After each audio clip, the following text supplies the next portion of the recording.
Bonjour, dans cette vidéo, je vais vous montrer la meilleure façon que j'ai trouvée jusqu'à présent pour fermer les tours quand on travaille en rond, en maille serrée. Voici un cercle que j'ai crocheté en maille serrée, pardon, et que je fermais de manière classique ici, avec donc une maille coulée dans la couleur suivante, parce que sinon c'est moins propre que ça, et une maille en l'air pour commencer le tour. Donc, on voit bien la rayure tout autour, mais ici, à la jonction, c'est un peu, on va dire, pas super propre. Voici un rond que j'ai fait avec la méthode que je vais vous montrer maintenant. Donc, la fermeture des tours est ici.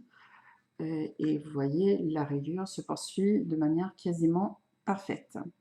Donc ceci est une méthode que vous pouvez utiliser bien sûr pour les ronds plats comme ceci, mais aussi quand vous travaillez en tube. Donc pour tout travailler en rond avec des mailles serrées.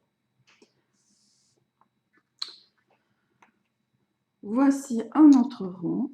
Donc j'arrive à la fin de mon tour en rouge et je vais fermer. Donc là, j'ai juste crocheté ma dernière maille serrée du tour. La boucle que j'ai sur le crochet, je vais l'allonger un peu pour ne pas la perdre. Je tourne mon travail pour regarder le dessus et je passe mon crochet de l'arrière du travail vers le devant. C'est un peu difficile parce que c'est un gros crochet, donc il n'est pas très pointu. Sous les deux brins de la première maille. Donc là, vous avez les mailles du tour. Ça, c'est la première où j'ai passé mon crochet. Donc, vous passez sous les deux brins que vous voyez sur le dessus de la maille. Vous récupérez votre boucle qui n'a plus besoin d'être tout à fait aussi grosse, parce que voilà, on ne l'a pas perdue, et vous la passez de travers. Donc, cette opération remplace la maille coulée. Donc là, en fait, vous avez juste mis les deux mailles, celle du début et celle de la fin, côte à côte.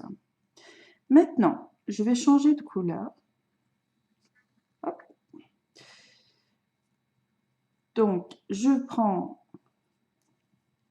mon fil gris, je fais une maille en l'air, et maintenant, je serre le fil rouge.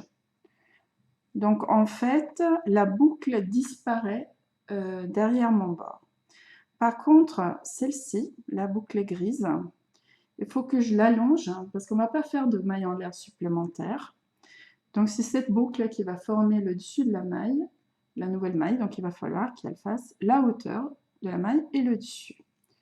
Je fais ma première maille serrée du tour, pardon, et je continue.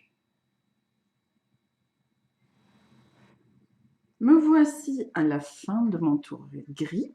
Donc, je vais faire le changement de couleur dans l'autre sens. J'ai terminé donc simplement avec une maille serrée dans la dernière maille serrée du rang précédent. J'allonge un petit peu ma boucle pour ne pas la perdre. Je vais chercher bien les deux brins de la maille serrée du début du tour, pardon. Là, j'ai bien passé mon crochet dans les deux. Je récupère ma boucle que je peux resserrer un peu. Je la passe dedans. Voilà, mon tour est fermé sans maille coulée. Je reprends mon fil rouge que je vais utiliser au tour suivant. Je fais une maille en l'air, un petit problème de mise au point. Je fais ma maille en l'air, pardon. Je resserre mon fil gris pour faire disparaître la boucle grise derrière mon bord. Voilà, tout propre, tout bien. J'allonge ma boucle pour pas avoir trop de problèmes au début pour fermer mon tour ensuite. Et je continue en rouge.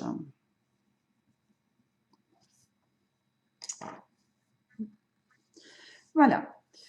Donc pour un tuto, en photo et texte, vous trouverez ci-dessous le lien vers mon bulletin, d'information de juin 2019. Si vous souhaitez, recevoir d'autres bulletins, vous pouvez aussi vous abonner à l'aide d'un autre lien ci-dessous.